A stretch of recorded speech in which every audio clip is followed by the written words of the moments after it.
Hello everyone, मैं हूं सुमित कुमार नागर और कंप्यूटर गुरु हम में आपका स्वागत है। आज हम बात करने जा रहे हैं नेटवर्क डिवाइसेस के बारे में, जिसके अंदर हम पढ़ेंगे कि हमारे जो हैं वो नेटवर्क डिवाइस क्या होते हैं, कौन कौन से होते हैं। फिर उसके अंदर हम बात करेंगे जो हमारा मॉडेम होता है वो दो तरह का होता है, इंटरनल एंड एक्सटर्नल मॉडेम। हमारी RJ45 क्या होता है, NIC क्या होता है, मैक एड्रेस, ईथरनेट कार्ड। फिर उसके बाद हम बात करेंगे हमारा हब, जिसके अंदर एक्टिव और पैसिव हब के बारे में हम बात करेंगे। हमारे स्विचेस क्या होते हैं, रिपीटर, फिर उसके बाद bridges, router, gateway and then wifi cards. तो ये सारे टॉपिक है जो आज की लेक्चर में हम डिस्कस करने जा रहे हैं। तो चलिए करते हैं शुरुआत। सबसे पहले हम बात करते हैं कि नेटवर्क डिवाइसेस होते क्या क्या हैं। तो ये कह रहा है कि कोई भी नेटवर्क डिवाइस, कि हमारे पास अगर कोई भी नेटवर्क डिवाइस या नेटवर्किंग डिवाइस, वो क्या होते हैं, एक फिजिकल डिवाइसेस होते हैं और जो रिक्वायर्ड होते हैं अगर हमें कम्युनिकेशन या इंटरेक्शन कराना हो कोई भी दो हार्डवेयरों के बीच में जो एक कंप्यूटर नेटवर्क के ऊपर होते हैं। तो बेसिकली नेटवर्क डिवाइस वो डिवाइस जो कोई भी कंप्यूटर नेटवर्क के ऊपर जो हार्डवेयर है उनके बीच में कम्युनिकेशन प्रोवाइड करवाएगा, उस तरह के डिवाइस को क्या कहते हैं हम, नेटवर्क डिवाइसेस। तो उसके अंदर जो हमारी डिवाइसेस आते हैं वो आता है modem, network interface card, repeater, hub, switch, router, bridge and gateway. इनके बारे में हम डिटेल में बात करेंगे स्लाइड बाय स्लाइड। तो सबसे पहले हम बात करते हैं हमारा मॉडेम कैसा होता है। आपने जो है अपने घर पे कुछ एक, जो पहले टेलीफोन लाइन के थ्रू अगर कोई नेटवर्क एक्सेस करता था तो उन्होंने अपने घर पे देखा होगा ये एक बॉक्स बना होता है, इस बॉक्स को है वो मॉडेम कहते हैं। मॉडेम क्या करता है, मॉडेम सबसे पहली क्या बात है, ये शॉर्ट फॉर्म है मॉड्यूलेटर और डीमॉड्यूलेटर का। मॉड्यूलेट करना मतलब होता है किसी सिग्नल की फ्रीक्वेंसी को बढ़ाना, और डीमॉड्यूलेट होता है किसी सिग्नल की फ्रीक्वेंसी को कम करना। तो ये क्या करता है, ये सिग्नल की फ्रीक्वेंसी को हाई भी करेगा और लो भी करेगा, इसीलिए इसको क्या कहते हैं हम, मॉडेम कहते हैं। फिर इसका दूसरा पॉइंट हमें क्या कहता है, ये क्या करता है, प्रोवाइड करवाता है इंटरनेट कनेक्शन हमारे नेटवर्क को, जो कि किसके थ्रू कनेक्ट होगा, किसी हब या स्विच के थ्रू कनेक्ट होगा। तो बेसिकली मॉडेम हमारा क्या करेगा, सबसे पहले मॉड्यूलेशन और डीमॉड्यूलेशन करेगा, उसके साथ साथ ये क्या करवाएगा, इंटरनेट एक्सेस प्रोवाइड करवाएगा हमारे नेटवर्क को। और किस तरीके से प्रोवाइड करवाएगा, ये मॉडेम क्या करता है, कन्वर्ट कर देता है डिजिटल डेटा, यानी कि जो भी कंप्यूटर पे 0 1 का डेटा होता है, binary data, from our computer to the analog data.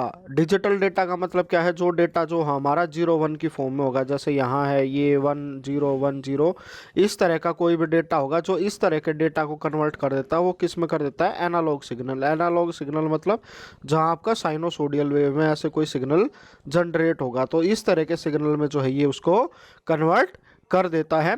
That is understandable telephone lines. जो ये वाला सिग्नल है वो किसको अंडरस्टैंडेबल होता है, वो होता है हमारा टेलीफोन लाइन को अंडरस्टैंडेबल। फिर उसके बाद मॉडेम क्या करता है, modem also convert analog data from cables to digital form understandable by computer. तो हमें पता है कि जैसे ही इसने क्या किया, डिजिटल से एनालॉग किया, तो ये क्या करेगा, जो भी हमारा हमारा केबल लाइन के थ्रू ऐसे कोई एनालॉग सिग्नल आ रहा था, उसको जो है ये डिजिटल फॉर्म में कन्वर्ट कर देगा, यानी कि 0 1 1 ऐसे करके इस वाली फॉर्म में जो है ये कन्वर्ट कर देगा। फिर उसके बाद क्या करता है, modem receive send data from coaxial cable, यानी कि जो कोएक्सियल केबल, जैसा मैंने आपको जब ट्रांसमिशन मीडिया के बारे में बताया था कि कोएक्सियल केबल को हम थिननेट और थिकनेट में यूज़ करते हैं, तो मॉडेम क्या करेगा, उससे भी जो है वो डेटा ले सकता है। द ब्रॉडबैंड और DSL नेटवर्क यूजेस मॉडेम। तो ये क्या होता है, डिजिटल सब्सक्राइबर लिंक। DSL की यहाँ पर फुल फॉर्म नहीं लिखी है, तो मैं आपसे रिक्वेस्ट करूँगा कि आप लिख लें, ये क्या हमारे डिजिटल सब्सक्राइबर लिंक।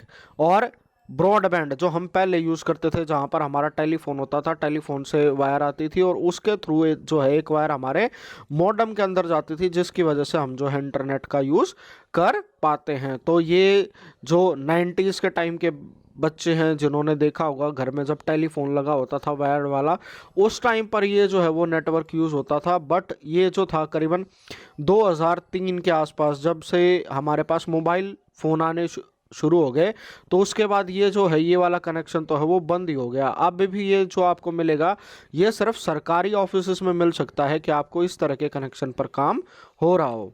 फिर उसके बाद बात करते हैं हम जो हमारे मॉडेम के टाइप होते हैं, वो दो टाइप का होता है, एक होता है इंटरनल मॉडेम और एक होता है एक्सटर्नल मॉडेम। तो सबसे पहले हम बात करते हैं इंटरनल मॉडेम क्या होता है। तो इंटरनल मॉडेम जो है वो इंटरनल पार्ट होता है कंप्यूटर का, और ये क्या करता है, यूजुअली कम्स विद कंप्यूटर। ये क्या लगा, कंप्यूटर में पहले के लगाया आएगा और प्री इंस्टॉल्ड होगा। इसके बारे में जो सबसे बेस्ट चीज़ है वो क्या है, internal modem is that it operate with the computer power supply. यानी कि ये जो इंटरनल हमारा मॉडेम लगेगा वो किसके साथ काम करेगा, कंप्यूटर की पावर सप्लाई के साथ काम करेगा। And it does not need an additional power supply. तो उसको जो है हमें एडिशनल पावर सप्लाई देने की कोई ज़रूरत नहीं है। यानी कि आपका जो नेटवर्क मॉडेम होगा उसको अलग से केबल या पावर नहीं देनी पड़ेगी, वो हमारे कंप्यूटर में डायरेक्ट इंस्टॉल होता है। फिर इसका दूसरा पार्ट आता है हमारा एक्सटर्नल मॉडेम। एक्सटर्नल मॉडेम क्या होता है, ये भी जो है सिमिलर तरीके से जैसे हमारा इंटरनल मॉडेम होता है उसी के जैसे ये काम करता है, और उसी के जैसे ये क्या है, इंटरनेट कनेक्शन प्रोवाइड करवाता है। बट ये क्या होगा, ये एक्सटर्नल पार्ट होगा हमारे कंप्यूटर का। इंटरनल कंप्यूटर में लगाया आता था, एक्सटर्नल मॉडेम जो है वो कंप्यूटर में लगा हुआ नहीं आता है। Used when computer is unable to fit internal modem. यानी कि जब मान लो मेरे पास कोई भी कंप्यूटर में इंटरनल मॉडेम नहीं होता है तो मैं क्या यूज़ करूंगा, एक्सटर्नल मॉडेम यूज़ करूंगा। इसके अंदर क्या होता है, the modem typically connect to the computer via serial और यूएसबी केबल। यानी कि जो मैं एक्सटर्नल मॉडेम लूँगा वो किसके थ्रू कनेक्ट होगा, वो तो या तो सीरियल केबल के थ्रू कनेक्ट होगा या यूएसबी के थ्रू। और जब हमने इसको एडिशनली कनेक्ट किया है तो क्या हो जाएगा, इसके लिए जो है हमें एक अलग से एक्सटर्नल पावर सप्लाई देने की ज़रूरत पड़ेगी, जिसकी वजह से वो काम करेगा, वरना वो काम नहीं करेगा। फिर उसके बाद आता है जो नेक्स्ट पॉइंट आता है वो होता है RJ45। RJ45 क्या होती है, RJ45 की पूरा नाम है रजिस्टर्ड जैक 45। तो ये वाली जो चीज़ है ये आप नोट डाउन कर ले, आपकी नोटबुक में लिख लें कि हमेशा जो पूछा जाता है RJ45 का, तो कई इसको क्या लिख देते हैं, कई लिख देते हैं रेडियो जैक, और वो उसी को टिक कर देते हैं। तो रेडियो जैक नहीं है, इसका जो पूरा नाम होता है वो क्या होता है, रजिस्टर्ड जैक होता है। ये क्या है, एक स्टैंडर्ड है। स्टैंडर्ड का मतलब है इसको सारी गवर्नमेंट ने मान लिया है कि जो कनेक्शन बनेगा वो इसी के थ्रू बनेगा। ये क्या है, RJ45 यानी कि रजिस्टर्ड जैक स्टैंडर्ड है physical connector for network cable. यानी कि कोई भी मेरे को नेटवर्क बनाना है आज के टाइम पे, तो जिसके थ्रू मैं कनेक्ट करूंगा उस वाले जैक को क्या कहेंगे, RJ45। तो RJ45 का फुल नाम क्या हो गया, रजिस्टर्ड जैक। ये क्या करेगा, RJ45 connect most seen on ethernet cable and network. तो जैसा कि मैंने आपको बताया था आज के टाइम पे ये स्टैंडर्ड है। फिलहाल कोई भी ऐसा कंप्यूटर नहीं है जो इसके बिना आता हो। लैपटॉप के अंदर अब क्या है, इसको शिफ्ट कर दिया गया है टाइप सी के अंदर, क्योंकि लैपटॉप को बहुत पतला बनाया जा रहा है आज की वजह से। इस वजह से जो है लैपटॉप के अंदर से आजकल इसको निकालना शुरू कर दिया है। बट उससे पहले के जितने भी कंप्यूटर हैं ये जो है बाय डिफ़ॉल्ट जो है मदरबोर्ड के साथ आता है। इसके अंदर दो पार्ट होते हैं, ये हमारा फीमेल प्लग होता है और ये क्या होता है, मेल प्लग होता है। तो आपके घर में जो लैन वायर आएगी वो कुछ ऐसी बनी होगी, और जो आपके मदरबोर्ड के पीछे बना होगा वो कुछ ऐसा बना होगा। और फिर इसके साथ ये क्या होता है, जैसे यहाँ पर आपको दिख रहा है, ये क्या होता है, एक लॉक होता है। तो जैसे इसको लॉक कर दबा के इसके अंदर डाला जाता है और बाहर खींचना भी होगा तो ये लॉक जो है वो दबाना पड़ेगा। फिर उसके बाद आपने जो है रेडियो 45 जैक देखा है, RJ45 जैक देखा है। ये हमें जो है वो दो तरह की पिन में मिलता है, एक होती है हमारी T568A और एक क्या होती है T568B। इसके अंदर क्या होता है, ये हमारी एक सीरियल केबल के अंदर जो है वो यूज़ होगी, और ये क्या होगी, ये होगा हमारा क्रॉस ओवर केबल के अंदर। अगर आप CCNA के स्टूडेंट हैं और उस टाइम पर पढ़ रहे हैं तो आपके लिए बहुत ज़्यादा ज़रूरी है ये जानना कि ये जो होगा एक सीरियल कम्युनिकेशन के लिए, और ये किसके लिए होगा, हमारे क्रॉस ओवर केबल के लिए। तो सीरियल केबल जब होगी जब आप सेम टाइप के डिवाइस को कनेक्ट कर रहे होगे, और क्रॉस ओवर केबल आपको जब बनानी पड़ेगी जब आप डिफरेंट लेयर के ऊपर काम करने वाले डिवाइसेस को आपस में कनेक्ट कर रहे होंगे। ये वाला पार्ट है जो वो सिर्फ CCNA वाले स्टूडेंट के लिए है। जो स्टूडेंट क्लास 12th में हैं उनको अभी इसके बारे में ध्यान देने वाली कोई ज़रूरत नहीं है। जो CCNA है या कॉलेज में पढ़ रहे हैं तो इस बात का ध्यान रखें, ये वाली जो है ये वाली हमारी सीरियल केबल है और ये वाली क्या है, क्रॉस केबल है। और इसमें क्या होता है, हमारी 8 केबल होती हैं जिसका कॉम्बिनेशन यूज़ किया जाता है। इसके अंदर उनका जो है डिज़ाइन कैसे होगा, यहाँ पर जो है आपका वाइट ग्रीन केबल आएगी, फिर उसके साथ ग्रीन केबल आएगी, फिर यहाँ पर ऑरेंज केबल आएगी। ऑरेंज के साथ अगर आप कॉम्बिनेशन देखोगे तो ब्लू का कॉम्बिनेशन नहीं है। यहाँ से क्या हो जाएगा, इसके जो साथ वाला कॉम्बिनेशन चाहिए था वो यहाँ आ जाएगा और इसके साथ वाला जो कॉम्बिनेशन चाहिए था वो यहाँ आ जाएगा। ये क्यों किया जाता है, क्योंकि इसमें से जो है हमारी एक पॉजिटिव वायर होती है और एक नेगेटिव वायर होती है। तो जब एक सिस्टम से डेटा इस तरीके से जा रहा है तो दूसरे सिस्टम में उसको उसके अपोजिट रिसीव करना होता है, यानी कि एक नेगेटिव में और दूसरे को वो जो है वो पॉजिटिव में। तो इसके भी हाफ पर जो है हम उसको क्रॉस ओवर केबल बना देते हैं। तो आपने क्या करना है, एक कलरिंग स्कीम याद करनी है कि सबसे पहले वाइट ग्रीन फिर ऑरेंज, ऑरेंज के बाद जो है ऑरेंज का जो अगला पार्ट आएगा वो 1-2 पार्ट छोड़कर तीसरे प्लेस पर आएगा। फिर उसके बाद जैसे ही आपका यहाँ पर कलर आ जाएगा तो ब्लू आ जाएगा और ब्लू का जो पार्ट होगा वो इसके साथ में होगा। इस चीज़ के ऊपर आपने स्पेसिफिकली ध्यान देना है। ब्राउन, वाइट ब्राउन और ब्राउन, इसमें जो है कभी भी कोई भी चेंज नहीं आता है। तो आपने किस तरीके से याद करना है कि जो स्टार्टिंग होगी वो पहले नॉन सॉलिड से होगी, सेकंड पर सॉलिड आएगी और एंड में जो आएगा आपका सॉलिड कलर आएगा। तो इस चीज़ के ऊपर आपने बहुत खास ध्यान देना है। जब भी आप नेटवर्क केबल बना रहे हो या पैच केबल बना रहे हो तो इस चीज़ के ऊपर आपने स्पेसिफिकली ध्यान देना है कि कौन सी केबल जो है वो किस तरफ आएगी। या तो मैं ऑरेंज वाला कॉम्बिनेशन चेंज कर सकता हूँ या यहाँ पर जो है वो ग्रीन वाला कॉम्बिनेशन चेंज कर सकता हूँ। तो इस बात के ऊपर आपने स्पेसिफिकली ध्यान देना है। फिर उसके बाद आता है हमारा NIC, जिसको पिछली क्लासेस में भी मैंने बताया था जब नेटवर्क बेसिक के बारे में बात करी थी, कंपोनेंट्स ऑफ नेटवर्क बताए थे जब हमने, तो भी ये डिस्कस किया था कि NIC क्या होता है।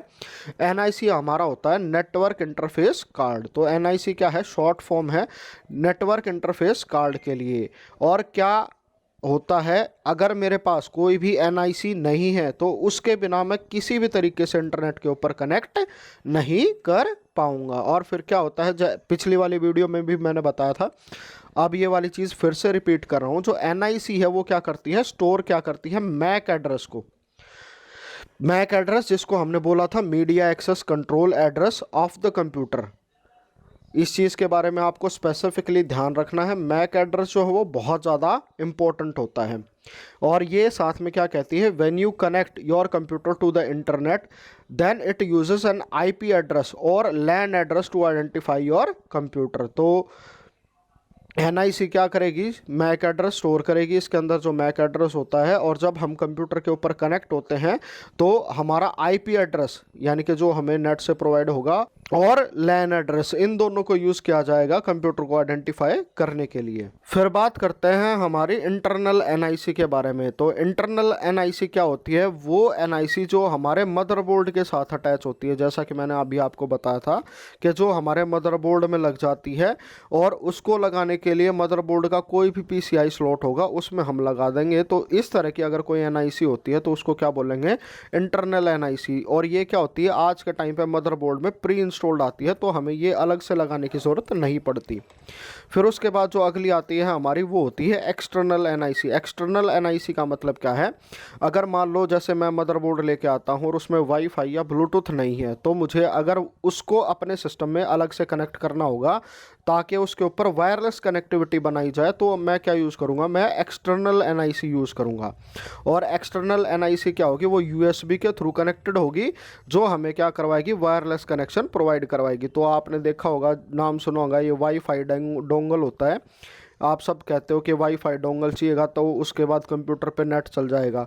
तो जो वाईफाई डोंगल है वो हमारा क्या होता है, एक्सटर्नल NIC होता है। फिर उसके बाद बात करते हैं हमारे मैक एड्रेस के बारे में। मैक एड्रेस यानी कि मीडिया एक्सेस कंट्रोल।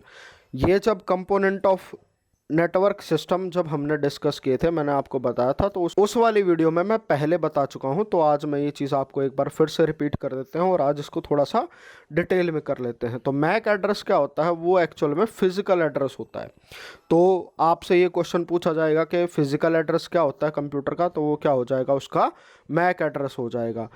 किस चीज़ के बिहाफ पर जो है पूरी दुनिया के कंप्यूटर में हम किसी भी कंप्यूटर को यूनिकली आइडेंटिफाई कर सकते हैं, तो वो उसके मैक एड्रेस के बिहाफ पर जो है वो यूनिकली आइडेंटिफाई कर सकते हैं। और अगला पॉइंट ये क्या कहता है, to make communication between two network devices we need two addresses. अगर मुझे कोई भी नेटवर्क बनाना है और उसके ऊपर मुझे किसी भी तरह का कनेक्शन बनाना है, कोई भी नेटवर्किंग डिवाइस बनाना है, तो क्या लगेंगे, दो एड्रेस लगेंगे, जिसमें उसका क्या हो जाएगा, आईपी एड्रेस और क्या हो जाएगा, मैक एड्रेस। ये हो गया हमारा फिजिकल एड्रेस। तो आईपी एड्रेस क्या होता है, ये होता है हमारा लॉजिकल एड्रेस। इस चीज़ को ध्यान रखना, जो हमारा आईपी एड्रेस क्या होता है, वो होता है हमारा लॉजिकल एड्रेस। लॉजिकल एड्रेस का मतलब है जो सॉफ्टवेयर के थ्रू हमें मिलता है। तो आईपी एड्रेस कैसे मिलेगा, सॉफ्टवेयर के थ्रू मिलेगा। और फिजिकल एड्रेस किसके थ्रू मिलेगा, ये हमें हार्डवेयर के थ्रू मिलेगा। और ये जो है एक लैपटॉप का वाईफाई कार्ड जो है यहाँ पर शो कर रखा है, तो उसके ऊपर जैसे ये लिखा हुआ WLAN मैक आईडी, तो ये क्या है, हमारा मैक एड्रेस है और इसको इस तरीके से लिखा जाता है। फिर उसके बाद मैक एड्रेस क्या हो गया, MAC address assign to the network interface card of the device that can be connected to the internet. यानी कि जो भी इंटरनेट के ऊपर कनेक्ट होगा उसको हमें क्या देना पड़ेगा, एक मैक एड्रेस देना पड़ेगा। इसको क्या कहते हैं, जैसा कि मैंने अभी आपको बताया था, फिजिकल एड्रेस। इसको क्या बोला जा सकता है, हार्डवेयर एड्रेस। और इसके साथ साथ इसको क्या बोला जाता है, बर्न इन एड्रेस, क्योंकि ये जो है हम कभी चेंज नहीं कर सकते, बट चेंज कर सकते हैं वो। अगर हैकिंग की क्लास होती तो मैं आपको ये बता देता कि इस चीज़ को किस तरीके से चेंज किया जा सकता है, बट अभी आपको हैकिंग नहीं करानी है। आप सिंपल सा इसको बेसिक अंडरस्टैंडिंग बनाइए आपके कंप्यूटर नेटवर्क की। जब आपको सारी नेटवर्किंग आ जाएगी फिर उसके बाद हम हैकिंग भी शुरू कर देंगे। फिर उसके बाद जैसा कि मैंने आपको पिछली वीडियो में बताया था, अब दोबारा से बता रहा हूँ कि जो मैक एड्रेस है वो ग्लोबली यूनिक होता है। यानी कि दुनिया के ऊपर जितने भी नेटवर्किंग डिवाइस है, किसी का भी जो मैक एड्रेस है वो सेम नहीं हो सकता है। तो मैक एड्रेस को हम जो रिप्रेजेंट करते हैं वो हेक्साडेसिमल फॉर्मेट में रिप्रेजेंट करते हैं, और वो कुछ इस तरीके का दिखा होता है। जैसे यहाँ पर ये क्या होगा, ये आपके दो हेक्साडेसिमल नंबर साथ में, तो 4 बिट इसके 4 बिट इसके, तो 8 बिट से इस तरीके से रिप्रेजेंट करेंगे। तो आपका 8 यहाँ पर 1 2 3 4 5 6, तो जैसे ये टोटल हो गए, तो इसका जो टोटल साइज होता है वो 8 × 6, तो ये कितने का हो जाएगा, 48 बिट का। 48 बिट का कह लो, या इसको कह लो ये 6 बाइट का कह लो, इतना जो है ये एड्रेस होता है।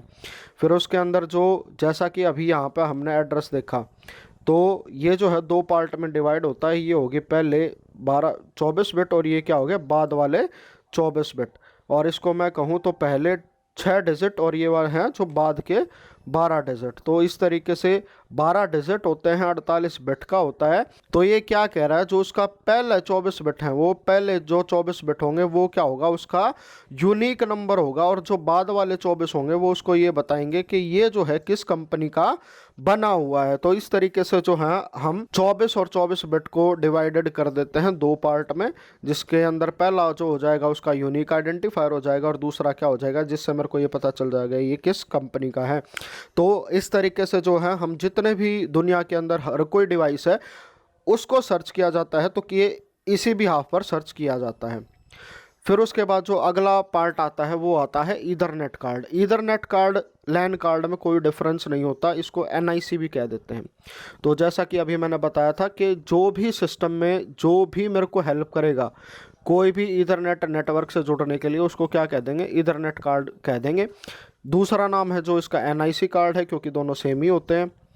फिर उसके बाद क्या होता है, ये जो है जैसा कि मैंने आपको बताया था, ये वाला पार्ट जो मदरबोर्ड के ऊपर PCI स्लॉट होते हैं उसमें लगा के इसको कनेक्ट कर देते हैं। बट आज के टाइम पे ये क्या होता है, ये प्री इंस्टॉल्ड मिलते हैं।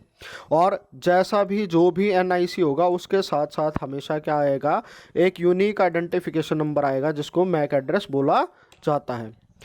फिर उसके बाद बात करते हैं हम, हमारा हब क्या होता है। हब जैसे इससे पिछले वाली क्लासेस में जब मैंने आपको बताया था, जब हमने नेटवर्क टोपोलॉजी की बात करी थी, तो उसके अंदर ट्री टोपोलॉजी और स्टार टोपोलॉजी के अंदर जो है ये वर्ड बार बार यूज़ हुआ था कि हब क्या होता है। तो हब बेसिकली जैसा कि यहाँ पर दिख रहा है, ये जो है ये एक हब लगा हुआ है। हब क्या करता है, कनेक्ट करता है 2 और मोर कंप्यूटर को आपस में। यानी कि यहाँ पर देखो, हमने देख रहे हैं 1 2 3 और 4 5 कंप्यूटर जो है इसके अंदर जुड़े हुए हैं। अब इसके अंदर जैसे इसका मान लेते हैं, कंप्यूटर का नाम देते हैं कंप्यूटर ए, और ये क्या हो गया मेरा कंप्यूटर बी। तो ये क्या कहता है, if computer A want to send data to computer B, यानी कि ये चाहता है कि मैं इसके पास डेटा सेंड करूं, तो उसको क्या करना पड़ेगा, तो कंप्यूटर ए क्या करेगा, send data to the hub and then hub broadcast the data to all the computer attach to the hub, यानी कि इसको इससे कम्युनिकेट करना है, तो ये क्या करेगा, ये इसके पास सिग्नल भेजेगा, फिर हब क्या करेगा, सब के पास सिग्नल भेज देगा, इसके पास भी भेज दिया, इसके पास भी भेज दिया, इसके पास भी भेज दिया, और इसके पास भी भेज दिया। जब सबके पास सिग्नल चला जाएगा तो क्या करेगा, द कंप्यूटर भी देन रिसीव द डेटा, इसके पास आया है ये तो उसको रिसीव कर लेगा, और बाकी जो भी कंप्यूटर थे वो क्या करेंगे, इग्नोर द डेटा, ये भी डेटा को एक्सेप्ट नहीं करेगा, ये भी एक्सेप्ट नहीं करेगा, और ये भी एक्सेप्ट नहीं करेगा। तो इसी वजह से जो है हब को जो है लेस इंटेलिजेंट बोला जाता है, क्योंकि भेजना इसके पास था और इसको सब के पास भेज दिया। तो ब्रॉडकास्ट का मतलब होता है सेंड टू ऑल, इस चीज़ का स्पेसिफिकली ध्यान रखना, ब्रॉडकास्ट का मतलब है सेंड टू ऑल। और इसको किस लिए यूज़ किया जाता है, इसको सबसे ज़्यादा लोकल एरिया नेटवर्क में यूज़ किया जाता है। फिर उसके बाद जो हमारे हब हैं वो भी दो टाइप का होता है, एक होता है एक्टिव हब और एक क्या हो गया, पैसिव हब। तो एक्टिव हब क्या होगा, एक्टिव हब के अंदर क्या हो जाएगा, houses electronic component use to amplify और regenerate signal between the nodes, यानी कि अगर मान लो मैं कोई भी हब यूज़ कर रहा हूँ और उसके अंदर हब जो है वो सिग्नल जो आया था उसको एम्पलीफाई करेगा या रीजनरेट कर देगा। जैसा मैंने आपको कल की वीडियो में बताया था, एटेन्यूएशन की बात की थी, जब हमने कहा था कि रिपीटर लगाने पड़ते हैं, और रिपीटर क्या करते हैं, सिग्नल को रीजनरेट कर देते हैं। तो यहाँ पर जो सिग्नल जितना कम हुआ है उसको रीजनरेट किया गया है और एम्पलीफाई किया गया है। तो ऐसा कोई भी हब मेरे साथ करता है तो उसको हम क्या नाम देंगे, उसको देंगे हम एक्टिव हब। इसके अपोजिट क्या है, इसके अपोजिट अगर पैसिव हब का क्या करेगा कि ये combines the signal of network segment, ये कुछ भी नहीं करेगा, जैसा सिग्नल आया उसको वैसा का वैसा भेज दिया, यानी कि ये पैसिव पड़ा रहेगा, यानी कि कोई काम नहीं करेगा, बस सिग्नल फॉरवर्डिंग करेगा, एडिशनल अपनी तरफ से कुछ नहीं करेगा। तो इसको इसलिए क्या बोल देते हैं, इसको बोल देते हैं हम पैसिव हब। फिर उसके बाद बात करते हैं हम स्विचेस के बारे में। स्विच क्या होते हैं, तो स्विच भी क्या करेंगे, हब के जैसे कनेक्ट करते हैं multiple component of the network, और ये क्या करेगा, it send a private message from the sender to the receiver. तो स्विच जो है हमारा कुछ दिखने में ऐसा लगता है, यहाँ पर जो है ये हमारी 48 पोर्ट का स्विच लगा हुआ है। तो आपने देखा होगा कोई भी लैब वैब बनी होती है तो उसमें एक बड़ा सा काला सा बक्सा लगा होता है, तो वो एग्जैक्टली यही होता है। स्विच क्या करेगा, मान लो अब जैसे ये 48 पोर्ट का है तो 48 जो है कंप्यूटर को आपस में साथ जोड़ देगा, और ये क्या करेगा, सेंड अ प्राइवेट मैसेज। जैसे हब में तो क्या था, सबके पास ब्रॉडकास्ट हो रहा था, ये क्या करेगा, प्राइवेट मैसेज सेंड करेगा। ये प्राइवेट मैसेज सेंड किस तरीके से करेगा, ये क्या करता है, store the MAC address of all the connected device, ये क्या करेगा, जितने भी मैक एड्रेस उसके पास लगे हुए हैं, उसके डिवाइसेस जितने अटैच हैं, सब का मैक एड्रेस स्टोर कर लेगा। और फिर क्या करेगा, upon receiving a message from the sender, तो जैसे ही सेंडर के पास से इसके पास मैसेज आता है, ये क्या करेगा, first check the MAC address of the message, ये बोलेगा कि भाई मैक एड्रेस चेक करेगा कि किसके पास जाना है, और फिर क्या करेगा, then send the message to the receiver that matches the MAC address. फिर जैसे हम चिट्ठी डालते हैं, चिट्ठी के ऊपर एड्रेस लिखा होता है कि मैं ये भेज रहा हूँ, इसको भेज रहा हूँ। तो नेटवर्क के ऊपर जब भी मैं पैकेट बनाता हूँ तो इसी तरह का जो है, किसने भेजा है, किसको भेजना है, ये वाली सारी चीज़ें जो हैं पैकेट के ऊपर लिखी हुई होती हैं। ये हम आने वाले लेक्चर्स में पढ़ेंगे। तो स्विचेस क्या करता है, जिसके पास जाना होता है उसका मैक एड्रेस था वो पढ़ लिया, फिर ये क्या करेगा, इसके पास पूरी की पूरी लिस्ट बना लेता है। ये जैसे इस वाली पोर्ट पे ये कंप्यूटर, इस वाली पोर्ट पे ये कंप्यूटर, इस वाली पोर्ट पे ये कंप्यूटर है, तो इस तरीके से पूरी की पूरी लिस्ट होती है। तो अब जैसे मान लो यहाँ पर 48 कंप्यूटर हैं, कंप्यूटर 2 चाहता है कि मैं कंप्यूटर जो है मेरा 24 वाले के पास जो है वो डेटा भेजूँ। तो ये क्या करता है, जो भी डेटा भेजना होता है उसमें 24 का मैक एड्रेस डालता है। तो जैसे ही डेटा स्विच के पास आएगा, ये चेक करेगा कि ये वाला जो मैक एड्रेस है वो कौन सी पोर्ट पर है। अब ये मान लो जैसे 24 पोर्ट के ऊपर कनेक्टेड है, तो ये क्या करेगा, जैसे ही जो मैसेज आया था वो सिर्फ इस वाली पोर्ट के ऊपर भेजेगा, ना कि हब के जैसे सारी पोर्टों पे भेजेगा। तो ये जो है स्विच और हब के बीच का बेसिक डिफरेंस होता है। ये क्या करेगा, switches do unicast meaning it to send message to only receiver not to broadcast message. जैसा कि मैंने अभी आपको बताया था, अगर जितने भी मेरे पास कंप्यूटर लगे हुए हैं नेटवर्क में सबके पास मैसेज भेजना है तो उसको क्या कहते हैं, ब्रॉडकास्ट। और 1 to 1 कम्युनिकेशन करना है तो उसको क्या कहते हैं, यूनिकास्ट। तो स्विच जो है हमारा वो क्या करता है, यूनिकास्ट करता है, और हब जो है हमारा वो क्या करता है, वो ब्रॉडकास्ट करता है। रिपीटर क्या करेगा, इसके पास जो भी नेटवर्क से जो भी सिग्नल आया है उसको या तो बूस्ट करेगा या रीजनरेट करेगा। जैसे हमें पता है कि एटेन्यूएशन वाला जो प्रोसेस हमें पता था कि डेटा अगर कोई भी लॉन्ग डिस्टेंस तक किसी भी चैनल पर चलेगा तो वो वीक हो जाएगा। और वीक, जैसे मैंने आपको पिछली वाली क्लास में बताया था कि यहाँ से अगर मैं मान लो 5 वोल्ट का करंट भेज रहा हूँ या 5 एम्पीयर का करंट भेज रहा हूँ, इस पॉइंट पर आते आते वो क्या हो जाएगा, 4 का हो जाएगा, और इस पॉइंट पर आते ही वो 3 का हो जाएगा। तो इस तरीके से अगर सिग्नल स्ट्रेंथ कम हुई तो ये क्या हो जाएगा, यहाँ तक आते आते 0 हो जाएगा। तो हम क्या कर देते हैं, यहाँ पर एक रिपीटर लगा देते हैं। तो वो क्या करता है, वो सिग्नल को रीजनरेट कर देता है। और जैसे ही सिग्नल रीजनरेट हो जाएगा तो यहाँ इस पॉइंट पर 3 आएगा और यहाँ पर जो है वापस जो आएगा वो 5 हो जाएगा। तो रिपीटर का जो है बेसिक ये काम होता है। रिपीटर दिखने में कुछ इस तरह का दिखता है। फिर उसके बाद रिपीटर क्या करते हैं, जैसा कि मैंने अभी आपको बताया था, to make signal to its original shape we use repeater. Repeater और एम्पलीफायर के बीच में बेसिक डिफरेंस ये याद रखना, जो रिपीटर होता है वो ओरिजिनल शेप में लेके आएगा, ना कि उसको एम्पलीफाई। जैसे मान लो ये वाला सिग्नल आया तो इस रिपीटर क्या करेगा, अगर 5 वोल्ट का सिग्नल है तो इसको 5 वोल्ट का ही रखेगा। एम्पलीफायर क्या करता है, जैसे मान लो यहाँ पर 5 वोल्ट का आया है तो इसको ये क्या कर सकता है, 15 वोल्ट का भी बना सकता है। तो जैसे एम्पलीफायर आपने डीजे वीजे देखा होगा तो साउंड बेशक से फ़ोन में लो आता है, पर डीजे के ऊपर चला देंगे तो बड़े बड़े स्पीकरों में ऐसे भूं भूं भूं भूं की आवाज़ आती है। तो वो क्या करते हैं, जो भी हमने सिग्नल जनरेट किया होता है, जो भी वेव जनरेट की होती है, उसको एम्पलीफाई कर देते हैं, इतना बड़ा कर देते हैं।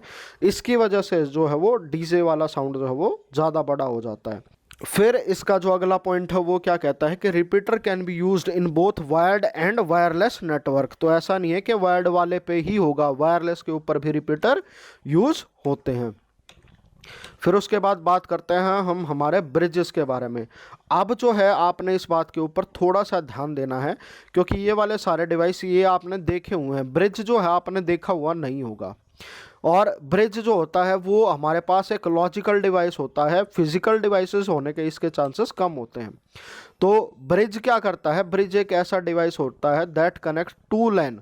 ये क्या करेगा, जैसे मान लो ये मेरी लैन 1 है, यानी कि ये कोई भी पर्सनल नेटवर्क 1 है, और ये क्या है, मेरी लैन 2 है। तो इन दोनों को जो है वो आपस में कनेक्ट करेगा। ये क्या करेगा, that connection When the connection is made, bridge store all the MAC address। ये क्या करेगा, सबके MAC एड्रेस और port number of destination computer in the LAN। तो ये क्या करेगा, इसके पास पूरी की पूरी लिस्ट होती है कि यहाँ पर जो है कौन सा कंप्यूटर जो है उसका MAC एड्रेस क्या है, कौन सी पोर्ट के ऊपर कनेक्टेड है, और ये वाला जो भी था इसका डेटा भी जो है दोनों का वो ब्रिज में स्टोर हो जाता है। तो जैसे इसके अंदर स्टोर हो जाएगा, ये क्या करेगा, when computer want to send data, bridge check the MAC address from the receiver and then find the LAN that has the MAC address. जैसे मान लो अब इसको इसके साथ कम्युनिकेट करना था, तो ये इसकी पर्सनल लैन में नहीं है, ये दूसरे की लैन में है, तो इसको डेटा भेजना है।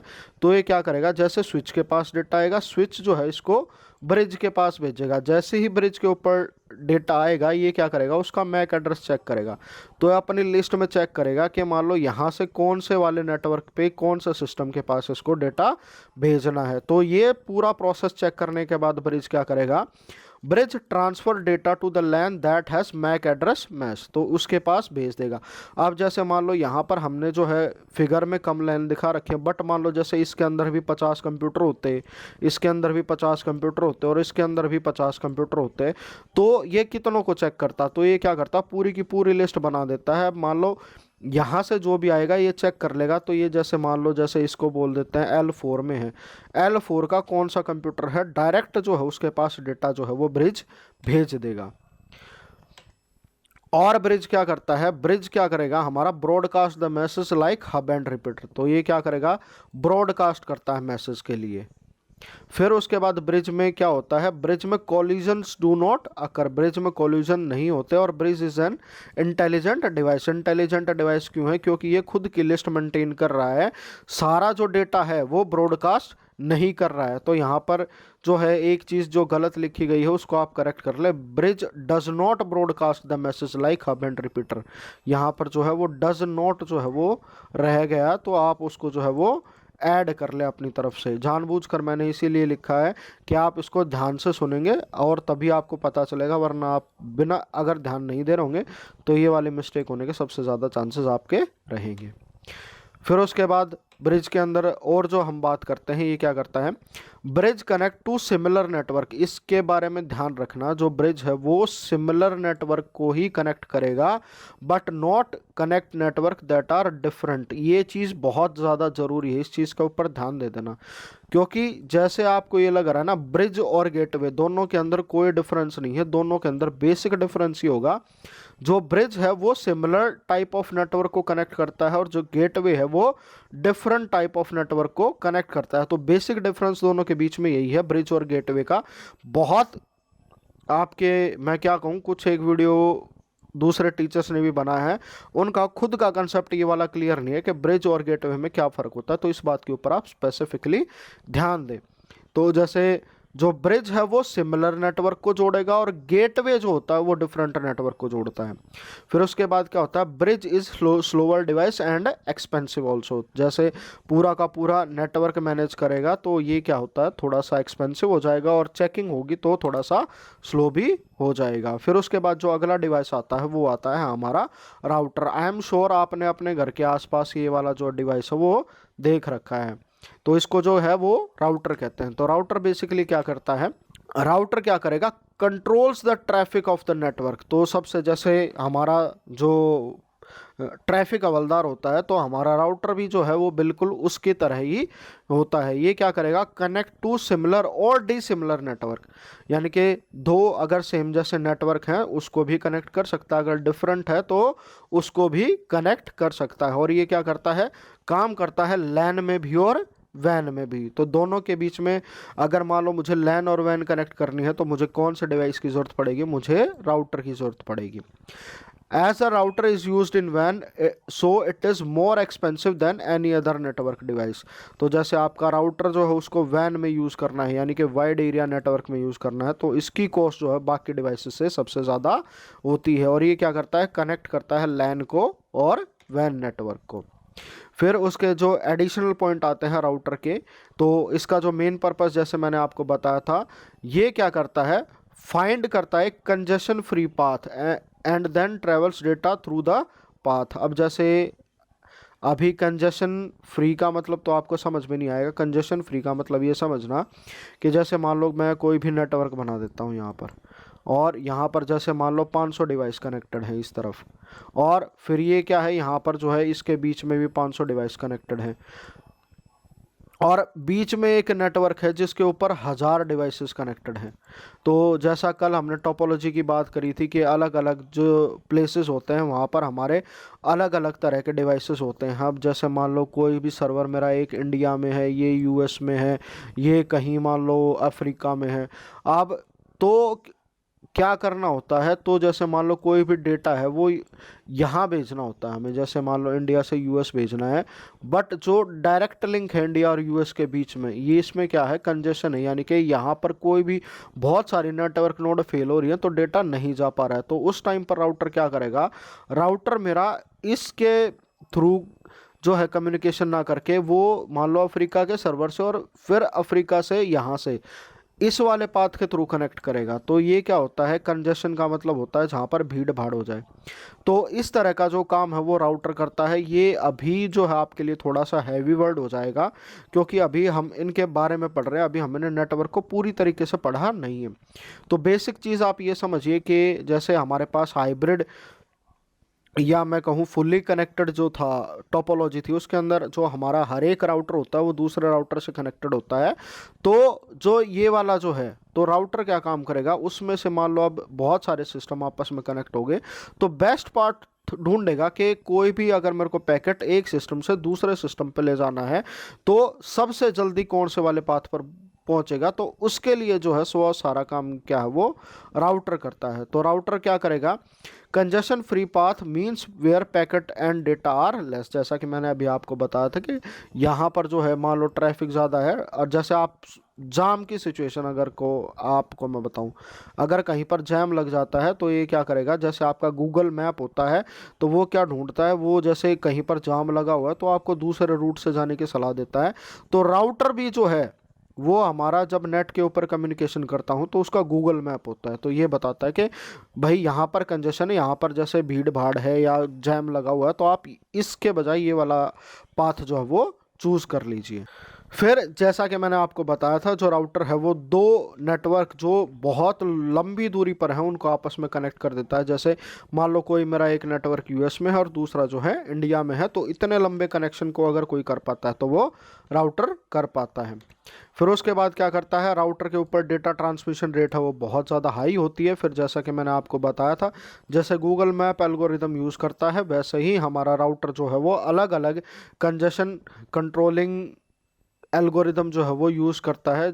और वो सारी चीज़ अगर आप कॉलेजेस में हो तो आपको पढ़ाई जाएंगी। अगर आप किसी कंप्यूटर साइंस की एग्ज़ाम के प्रिपरेशन कर रहे हो तो आप मेरे को स्पेसिफिकली कमेंट में बताइएगा, मैं उनके ऊपर जो है आपके स्पेसिफिकली वीडियो बना के दे दूंगा कि जहाँ पर सारी की सारी एल्गोरिदम कौन सी होती हैं, किस तरीके से काम करती हैं, हम वो सारी इसके ऊपर डिस्कस करेंगे। और ये क्या करता है, उन एल्गोरिदम का यूज़ करके एक कंजेशन फ्री पाथ ढूंढता है। और फिर उसके बाद जैसा है works in both wired and wireless network. फिर उसके बाद बात आती है हमारी गेटवे की। जैसा कि मैंने आपको अभी अभी बताया था कि गेटवे और ब्रिज जो है वो बिल्कुल सेम होता है, बट गेटवे के अंदर डिफरेंस क्या है, वो ये है कि gateway is a hardware device that act as a gate between two network. तो ये दो नेटवर्क के बीच में, जैसा कि मैंने अभी आपको यहाँ पर दिखाया था, यहाँ जैसे ब्रिज है, दो नेटवर्क के बीच में क्या है, गेट के जैसा काम करेगा। तो गेटवे भी जो है वो सिमिलर तरीके से काम करता है। हमारा जो गेटवे होगा हमारा वो क्या हो सकता है, एक राउटर भी हो सकता है, एक फायरवॉल भी हो सकती है, एक सर्वर भी हो सकती है, कोई दूसरा डिवाइस भी हो सकता है, जो क्या करेगा, जिसके पास है that enable traffic to flow in and out of the network. यानी कि कोई भी डिवाइस जो मेरे नेटवर्क के ऊपर जो भी डेटा आ रहा है और जा रहा है उसको जो कंट्रोल करेगा उसको क्या बोला जाएगा, गेटवे बोला जाएगा। फिर उसके बाद क्या होगा, a gateway is a network node use in telecommunication that connect to network with different transmission protocol together. तो जैसा मैंने आपको बताया था कि ब्रिज जो है वो सेम प्रोटोकॉल के ऊपर काम करेगा और जो गेटवे है वो डिफरेंट ट्रांसमिशन प्रोटोकॉल के ऊपर काम करेगा। तो ये वाली चीज़ आपने स्पेसिफिकली ध्यान रखनी है। गेटवे और ब्रिज के बीच का जो बेसिक डिफरेंस है वो यही है कि एक सेम तरह की प्रोटोकॉल पर काम करता है और दूसरा जो है वो डिफरेंट तरह की प्रोटोकॉल के ऊपर काम करता है। प्रोटोकॉल जैसा कि मैंने आपको पिछली वीडियो में बताया था, रूल्स एंड रेगुलेशंस होते हैं जिसकी वजह से कोई भी नेटवर्क जो है आपस में कनेक्ट हो पाता है।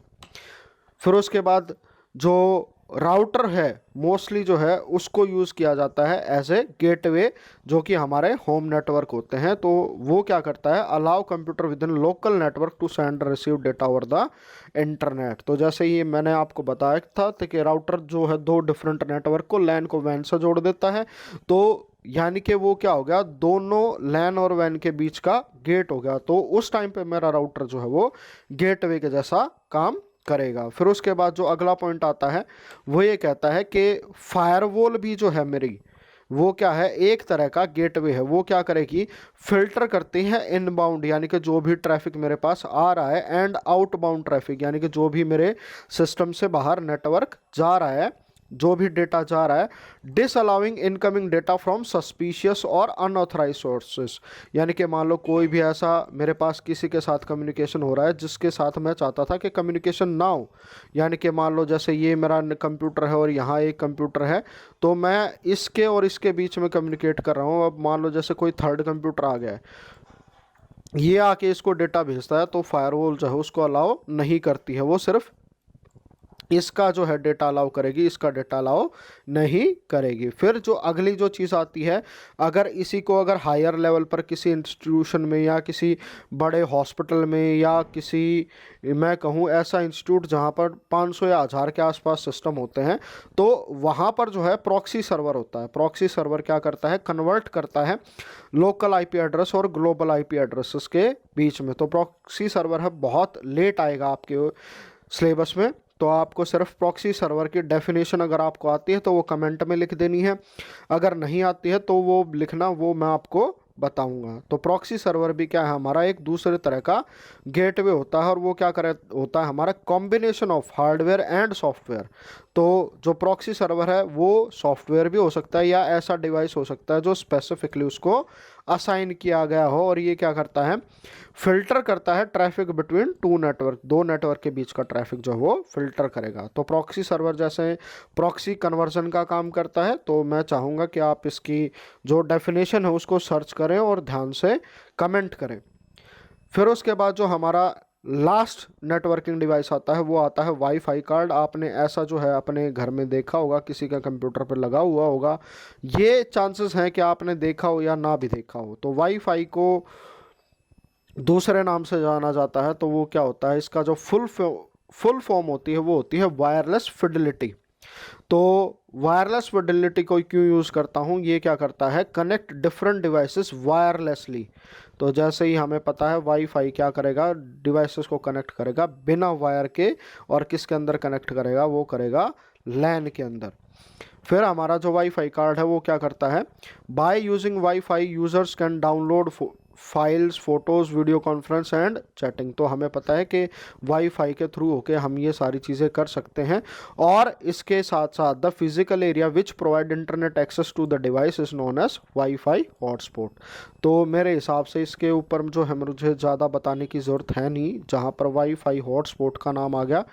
आई नो आप आज के स्टूडेंट हो और आपको पता है कि वाईफाई हॉटस्पॉट क्या होता है। दो चीज़ और थी जो मैं आपको बता देता हूँ कि वाईफाई जो हमारा जो वाईफाई कार्ड है वो दो तरह का होता है। एक होता है हमारा इंटरनल वाईफाई कार्ड, और एक क्या होता है, external wifi card. Internal wifi card जो मैं अपने सिस्टम के किसी भी मदरबोर्ड के स्लॉट के ऊपर लगा लूँ तो उसको क्या कहेंगे, इंटरनल वाईफाई कार्ड। और एक्सटर्नल वाईफाई कार्ड वो कार्ड हो गया जिसको मुझे अपने कंप्यूटर में अलग से लगाना पड़ता है। तो ये दो चीज़ें थी जो मैं बताना रह गया था।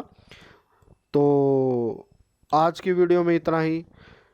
अगर आपको वीडियो पसंद आई है तो वीडियो लाइक करना मत भूलिएगा, उसके साथ साथ वीडियो को शेयर करना मत भूलिएगा, और अगर आप चैनल पर पहली बार हो तो चैनल को सब्सक्राइब करना बिल्कुल भी मत भूलिएगा। तो आज की वीडियो में इतना ही। Thank you all, thank you for watching.